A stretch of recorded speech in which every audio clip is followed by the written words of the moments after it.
강의사는 증시 각도기. 안녕하세요, 증시 각도TV 시청자 여러분, 투자자 여러분, 반갑습니다. 저는 서울의 한 공원에 현재 나와 있습니다. 10월 8일 수요일 아침이 밝았습니다. 네, 계속해서 장기간 비가 내렸습니다. 장마 같은 그런 비들이 계속해서 내렸는데 저는 평생 처음 추석에 이렇게 긴 장마를 본 것 같습니다. 근데 내일부터 또 비가 온다죠. 저는 내일부터는 서울, 부산, 서울 왕복 1000km에 도전할 생각입니다. 그래서 10일 날은 많은 분들이 저희 회사와 예약을 해서 오시기로 했는데, 그래서 계약을 하시기로 했습니다만 제가 얼굴은 못 뵌다는 점 양해 말씀드리고요. 그 다음 주부터는 또다시 여러분 얼굴 뵐 수 있을 것 같습니다. 자, 10월 8일 드디어 파죽지세로 올라가던 미국 증시가 살짝의 조정을 한번 받았는데요. 대체적으로 당연히 있을 수 있는 건강한 조정이다라고 볼 수가 있겠습니다. 일단 데이터 값이 없습니다. 왜냐하면 미국이 셧다운이 이제 7일째인가요? 7일째 계속 이어지고 있기 때문에 관련된 정부가 발표해야 되는 데이터들이 하나도 발표가 되지 않고 있는 날이 계속해서 지속되고 있습니다. 그래서 이제 데이터 값에 영향 없는 시장 흐름이 나오고 있고요. 시장이 그러다 보니까 대체적으로 조금 뭐랄까 조금 뭔가 안고 빠진 그 빵 같은 그런 느낌이 좀 들긴 합니다. 그럼에도 불구하고 통화 가치가 계속해서 하락하고 있다는 점이 말씀드렸듯이 계속 진행되고 있고요. 금값이 드디어 온스당 4,000불을 돌파했습니다. 놀라운 일이죠. 구리값도 이제는 11,000불 향해서 가고 있고요. 은값도 48달러 근처까지 올라오는 파죽지세의 강세를 보여주고 있습니다. 저희가 처음에 은값이 심상치 않다라고 말씀드렸을 때가 30달러대 후반이었습니다. 금값이 오르자 은값이 좀 가파르게 오를 것 같습니다 라는 말씀드렸고, 과거 경험으로 보면 2010년대 과거 경험으로 보면 은값이 가파르게 오르고 나서는 가격들이 한번 크게 조정이 오는 흐름들이 온 적이 있었다라는 말씀도 드렸습니다. 이것과 관련해서는 계속 관점을 그대로, 과거의 경험치를 그대로 반영할 수 있을 것 같습니다. 자, 비트코인은 오랜만에 조금 파죽지세로 가다 좀 빠져서 전일 대비 한 2.5% 빠진 12만 1000달러를 기록하고 있는 중입니다. 자, 미국 증시 3대 지수, 4대 지수 모두 빠졌는데요. 특별히 그동안에 그 금리 인하에 대한 기대감으로 많이 올랐던 러셀 2000의 하락폭이 조금 더 크게 나타났습니다. 러셀 2000은 전일 대비 1.19% 빠지면서 2456을 기록했고요. S&P 500 0.38% 25포인트 빠져서 6714포인트, 다우는 0.2% 91.99포인트 빠지면서 46,602포인트, 나스닥은 0.67% 153포인트가 빠지면서 22,788로 나스닥의 하락폭이 가장 컸습니다. 오늘 기술주의 하락이 가장 컸던 이유는 바로 오라클 때문이죠. 사실 장이 시작하고 나서는 기술주들이 역시나 좋았습니다. 그래서 기술주들이 전반적으로 강세를 보여주었고요. 오라클로 인해서 왜 떨어졌느냐? 오라클이 아무래도 데이터 센터까지도 관련이 있지 않습니까? 그런데 이 관련된 마진이 16%밖에 안 된다는 뉴스가 나왔어요. 잠깐만. 제조업체들 이익률이 보통 얼마죠? 괜찮은 데는 뭐 12에서 한 20% 사이를 오가고 있죠. 자, 그런데 우리가 생각하는 칩 회사들의 마진율은 어떻죠? 칩 회사들한테 우리가 멀티플을 많이 주는 이유는 무엇인가요? 네, 칩 회사들의 마진율이 미쳤기 때문입니다. 엔비디아의 총 마진율은 어떻게 되죠? 물론 영업이익률 전 단계이긴 합니다만 70%입니다. 영업이익률도 50%가 훌쩍 넘죠. 브로드컴은 이랬습니다. 50%의 이하의 마진을 주는 업은 하지마 라는 게 브로드컴의 입장이었죠. 자, 그러다 보니 오라클의 이 10% 중반의 영업이익률이 썩 나쁘진 않지만, 너희들 AI 관련주 아니야? 이렇게 된 거죠. AI 관련주잖아. 했는데 마진 이거밖에 안 나와? 이 마진이 이렇게 안 나온다는 건 무슨 얘기냐면 설비 증설에 대한 욕구를 떨어뜨린다는 얘기예요. 예를 들어서 옆집의 단팥빵 장사가 2,000원짜리 단팥빵을 하나 팔아서 예를 들어 1,000원씩 남겨. 그러면 옆집 이웃에 있는 예를 들어서 된장찌개집 사장 마음은 어떨까요? 아씨, 나도 단팥빵 장사를 해야 되겠다라는 마음이 들까요, 안 들까요? 들죠. 근데 한식에서 거기까지 가기는 좀 힘들지만, 예를 들어서 비슷하게 카페를 하던 사람들 마음이라면 어떨까요? 바로 그냥 빵 장사로 넘어가지 뭐. 마진 50%인데 나도 그렇게 가야 되겠어 라는 생각이 들겠죠. 그러니까 엔비디아는 2,000원짜리 빵을 팔아가지고 1,200원에서 1,400원을 남겼다는 얘기입니다. 그러니까 이게 대단한 가치가 있다라고 생각을 하죠. 자, 그런데 말입니다. 옆집 빵집이 2,000원짜리 단팥빵을 팔아가지고 예를 들어서 250원을 남겼어. 자, 그러면 옆집 된장찌개 하던 사람이 우리도 5,000원짜리 팔면은 한 600원 남는데 이래 해버리면 넘어갈까요? 넘어갈 이유가 없죠. 자, 이것이 이제 오늘 초강력 흐름을 보여주었던 기술주들의 하락을 기록하게 된 핵심적 이유가 되겠다라고 말씀드리겠습니다. 그래서 기술주들의 낙폭이 많이 올라갔던 놈으로 비례적으로 떨어졌습니다. 그러니까 그동안에 엔비디아나 이런 쪽은 최근에 많이 못 올랐기 때문에 크게 떨어지지도 않았는데요. 반면에 장비주들의 하락폭이 매우 크게 나타났는데요. 어제도 말씀드렸던 장비주들 장난 아닙니다 했던 어플라이드 머티리얼스 5.5%나 빠졌고요. 램 리서치 5.9%, KLA 4.8%, ASML 3.9%나 빠지는 흐름들을 보여주었습니다. 반면에 AMD는 오늘도 3.8% 추가로 상승했고요. ARM도 1.97%가 상승하면서 일단 주요 테크 기업들 중에서도 주요 칩 업체들은 그런 대로 자리를 지켰다라고 말씀드릴 수 있겠습니다. 즉 오라클이 만들어낸 영업이익률은 설비 투자에 대한 의욕을 만들어냈고, 설비 투자에 대한 의욕을 만들어냈기 때문에 장비주들이 가장 많이 빠졌다, 이렇게 해석하시면 되실 것 같고요. 여전히 AI의 확장에 대해서는 아직까지 시장이 의심하거나 이런 정도 수준까지는 아니다 라고 정리해보는 게 좋겠습니다. 여기에 의심하면 AMD가 이렇게 올라갈 수가 없다, 그리고 엔비디아도 상당히 큰 폭으로 빠지는 게 정상이다 라고 정리해볼 수 있기 때문에 그렇습니다. 요거는 정리가 되시겠죠. 자, 그리고 돈가치는 끊임없이 빠지고 있습니다. 엔화가 미쳤죠. 엔화 어제 폭락이라고 표현드렸는데 가치가 폭락하고 있는 것이고요. 자, 엔화 이거는 폭락이 맞죠. 오늘 얼마가 났냐면 152엔이에요 1엔도 아니고 2엔까지 왔어요. 152.30엔 달러당. 그러니까 달러 가치가 막 올라가게 된 거고요. 원화는 얼마다냐? 제가 이제 장 시작하면, 우리도 이제 추석 끝나고 장 시작하면 1420원대 가겠네요 라고 했는데 웬걸 벌써 여기 시장에서 1418.56까지 달러 대비 약세를 보여주고 있습니다. 자, 그래서 그러나 근데 원화가 멀쩡히 약세냐? 엔화가 멀쩡히 약세다라는 게 더 맞는 표현일 것 같고요. 그럼에도 불구하고 유로화 대비로도 1652원까지는 약세가 되었고, 그 다음에 일본 엔화 대비로는 강세입니다. 100엔당 931원대까지 왔어요. 엔화가 약세입니다. 네.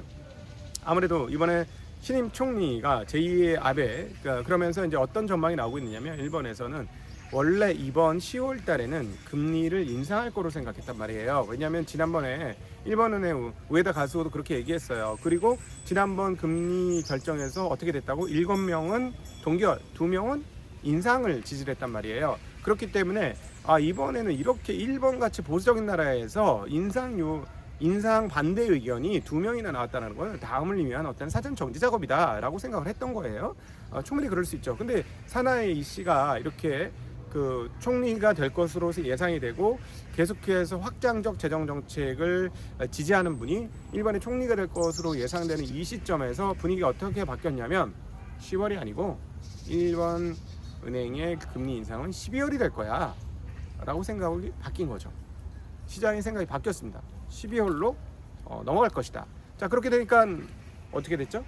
그렇게 되니까 엔화 약세, 일본 국채 약세, 즉 금리 상승, 그다음 환율 상승, 이런 것들이 막 터지면서 주변 국가까지도, 한국과 중국에까지도 영향을 미치는 그런 상황이 오게 된 겁니다.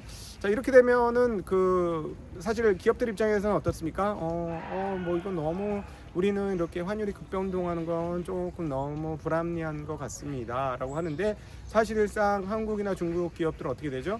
미국의 관세 영향을 일부 헤쳐나갈 수 있는 길이 열리는 것이죠. 자, 걔네가 15% 관세 붙였는데 환이 한 5% 약세됐어. 자, 그러면 약간만 할인해서 팔면은 가격 충격을 상당히 줄이면서 수요 감소도 조금 더 줄일 수 있죠. 자, 그런데 말입니다. 이번 연휴 기간 동안에 재미난 것 중에 하나가 총리 후보가 바뀔 것이다 라는 예상과 더불어서 일본 시장이 4.75% 폭등했다는 말씀을 드렸잖아요. 그날 일본 시장에서 가장 많이 오른 주식들이 뭐였었냐면, 참 신기하게도 옛날 구경제 관련주들이 엄청나게 오르더라고요. 무슨 철강, 제철 이런 것들이 오르면서, 또 하나 방산주들 굉장히 많이 올랐습니다. 그리고 오늘 아주 재미난 뉴스가 하나 있는데요. 어떤 뉴스냐면, 미국 정부가 캐나다 광물 탐사 업체인 트릴로지 메탈스. 아씨, 이 한글로 써 있으니까 더 읽기가 더 어렵네. 트릴로지 메탈스 지분 10%를 인수한다는 소식에 이 회사 주가가 하루아침에 무려 218%나 상승하는 흐름을 보여줬다는 거예요. 저 약간 그늘로 가서 할게요. 네, 머리 빠져요. 네, 그래서 근데 자 보세요. 이게 뭐지 도대체? 미국 애들 지금 뭐 하는 거지 하는데, 뭐 우리가 트럼프를 어떻게 생각하든 말든 그거 말고 지금 미국에서 일어나고 있는 일을 한번 생각해 보자는 거예요. 저것도 이제 우리 홍길이 선생님하고 대화를 나눴습니다. 미국이 우리 아시아권에서 뭐 예를 들어 10,000불, 뭐 몇천 불, 뭐 우리나라 해봐야 이제 3만 4만 불, 뭐 이렇게 받는 나라들이 하는 일을 7만 불인 국가에서 해낼 수 있느냐, 뭐 이런 어떤 근원적 고민 그거 빼고 어찌 되었거나 지금 미국이 하고 있는 건 뭔가요? Make America Great Again이라고 표현하지만 저희가 보기에는 그게 Great까지는 모르겠고, 걔네들이 하는 게 Great까지는 모르겠고, 우리 제조업 망했구나 라는 인식을 하고 있는 것 같습니다. 그러니까 제조업이 망했기 때문에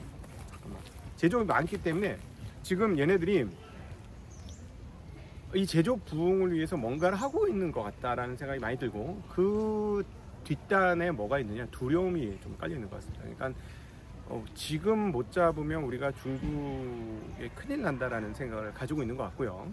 더불어서 지금 재미난 일들이 또 하나 벌어지고 있는 게, 지금 오픈 AI를 중심으로 해서 지금 기술 테크 기업들끼리 합종 연행과 그 다음에 어떤 연결 뭐 이런 것들이 지금 엄청나게 이루어지고 있죠.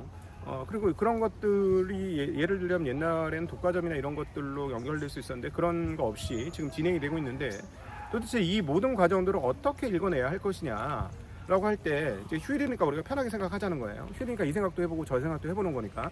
저 증시학주 TV에서도 이 생각도 해보고 저 생각도 해보고 있는데, 얘네들이 이제 중국한테 완전히 추월당했다 라는 생각을 하고 있구나 라는 생각을 지울 수가 없습니다. 그러니까 그 부활을 막 시동을 걸고 있는 거죠. 여기서 더 늦으면 큰일 난다 라는 생각을 하는 것이죠.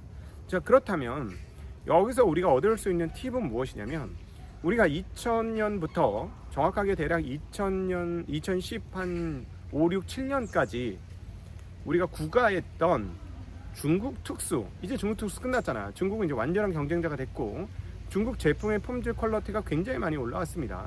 지금 오늘 나온 뉴스 중에 재미난 뉴스요. 지금 뭐 어제 엄청나게 5% 정도 올랐던 테슬라가 오늘 그대로 오르는 거 다 내뱉었거든요. 4%대 빠지면서. 테슬라는 계속 똑같은 얘기 드립니다만, 테슬라는 실적 발표가 오는 건 위험한 일이에요. 실적이 좋을 수가 없어요. 예? 왜? 독일에서 지금 판매가 절반 반토막 났단 말이야, 전년 대비.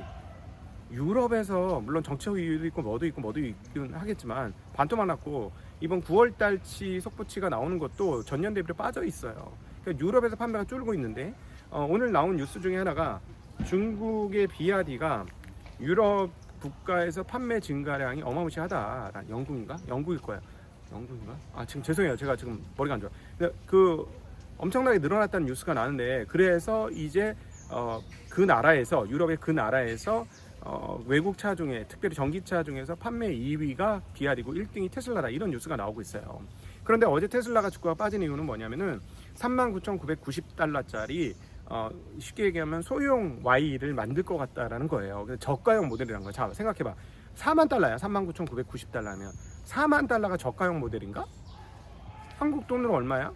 한국 돈으로 지금 오늘 환율로 치면은 더 높아지지만 4천에서 5,600만 원짜리 아니에요. 5,600만 원짜리 저가형 자동차라고? 자, 그런데 중국 자동차는 얼마냐고요? 근데 계속 말씀드리지만 내연기관에서의 격차는 엄청나지만 전기차에서의 격차는 얼마냐고요? 예, 이게 하나의 단면인데요. 그러니까 지금 미국이 지금 중국한테 이러다 큰일 났다, 캐치업 당하겠다, 이거 빨리 지금 자리 잡자면 안 되겠다 하는 것 중에, 이제 첨단 기술은 첨단 기술주대로 가고, 그리고 기업들의 합종 연행으로 인해서 확산되어 가고 있는 거는 또 가고요. 그러니까 급한 거는 전기고요. 미국의 입장에서는 뭐 그렇게 정리가 되는 거고요. 그다음에 지금 제조업 부흥을 해야 되겠는데 지금 자체적으로 조달이 안 되니까 한국 뭐 조선사 땡기고 막 이렇게 되는 거잖아요. 자, 그래서 이 휴일 기간에 무슨 생각이 드냐면, 야, 지난번에도 한번 말씀드렸던 내용이긴 한데 좀 더 구체화되는 거죠. 좀 더 이거 진짜 이렇게 될 것 같아, 이렇게 생각을 하는데, 뭐냐면 우리가 2000년부터 2010년대 중반까지는 중국 가지고 장사를 했는데 이제부터는 미국에서 장사를 해야 되겠구나. 그러니까 단순히 자동차 팔고 뭐 가전 팔고 이게 정도가 아니라 얘네의 근간을 살리는 중간재 역할을, 즉 우리가 2000년부터 2010년대 중반까지 중국에 했던 그 일, 중간재를 수출해갖고 뭘 하고 뭐 이런 것들을 이제 미국 대상으로 해야 되는 거 아니겠어? 뭐 이런 생각이 지금 막 듭니다. 물론 문제가 많아요. 이거 뭐 1인당 소득이 7만 달러 애들이 막 골방에 앉아가지고 거의 뭐 너 이때까지 이거 생산량 이거 왜 못 채워놨어? 너 이래가 되겠어? 아니 당신 안 돼. 이러는 분위기와 이러는 분위기가 좀 자유로운 분위기에서 과연 그걸 할 수 있느냐? 그건 좀 차후로 둡시다. 그 문제는 근원적인 문제가 있지만 그건 그 생각은 좀 나중에 하자는 거야. 그렇다면 지금 이런 서사가 만들어질 수 있는 상황들이 오는 거구나. 그러니까 지금 오늘 그 미국이 캐나다 광물업체에 대해서 국가 지분을 투자하고 하는 것들 모두가 이런 기반을 잡고자 하는 미국의 안간힘이 아니냐 하는 생각이 안 들 수가 없는 그런 상황이 되겠습니다. 자, 어찌되었거나 오늘 핵심을 다시 한번 정리해드리면, 자, 오라클이 실적 발표를 했는데 실적 발표에 이번에 그 이익률에 대한 전망이 나왔는데 이익률 전망이 10% 중반밖에 안 되더라. 그래서 AI에 대한 그 활활 타던 그 심리들이 약간 주춤해서 조정을 한번 받았다라는 게 오늘 시장의 핵심이고, 왜냐하면 다른 것보다는 기술주들이 조금 더 많이 빠졌으니까요. 그 다음에 셧다운이 지속되면서 데이터 값이 전혀 안 나오게 되자 앞으로 금리를 내려 말아야 하는 고민들이 있죠. 그래서 그 고민들로 인해서 소형주들인 러셀리처리 전반적으로 약세를 보였다는 거. 왜냐하면 금리를 내리지 않을지 좀 또 미공 속에 좀 빠지고 있는 거예요. 그러니까 연준 인사들은 반반으로 딱 갈라졌잖아요. 여기서 금리를 내릴 수 있다, 아니다, 좀 신중해야 된다, 막 이런 거 우리 계속 얘기했었잖아요. 뭐 그런 상황이니까 연준 인사들 얘기만 계속 들으면 금리를 인하할지 안 할지 잘 모르겠고, 그러다 보니까 중소형주들의 하락폭이 조금 더 크게 나타났다는 점, 그리고 그 일본의 차기 총리 변경 가능성이 계속해서 유지가 되고 있는 가운데, 그로 인해서 일본의 장기금물 국채금리의 상승, 그리고 통화 가치의 거의 이건 진짜 폭락이죠. 순식간에 3% 정도 빠졌기 때문에 이거 거의 폭락이라고 표현해도 틀린 게 아니에요. 엔화 가치의 지속적인 폭락, 그로 인한 통화 가치의 폭락이 지속될 거라는 생각, 여기에다 중국 정부는 계속해서 금을 사고 있고, 금값이 4,000불을 넘었고 온스당, 그리고 더불어 은가까지 따라서 막 고공행진하는 흐름들이 나타나고 있는 가운데 통화 가치의 하락이 계속되고 있는 그런 아시아권, 뭐 이런 정도로 시장을 정리해보면 될 것 같습니다. 오늘 뭐 주말에 공원에 나와서 막 옆에 보니까 뛰고 산책하고 참 좋네요. 이렇게 운동하고 이런 분들이 참 많아서. 네, 여러분도 이제 귀한 연휴가 이제 하루 남았어요. 길긴 기네요. 저는 이제 내일부터 자전거를 타고 가서, 사실상 저는 오늘로 연휴가 끝나는데 10일 날은 간단하게 여러분 만나 뵙도록 하고요. 행복한 이 추석 연휴 잘 보내시길 빌겠고, 가족들과 행복한 시간 보내셨으면 좋겠습니다. 저는 여기서 인사드리겠습니다. 안녕.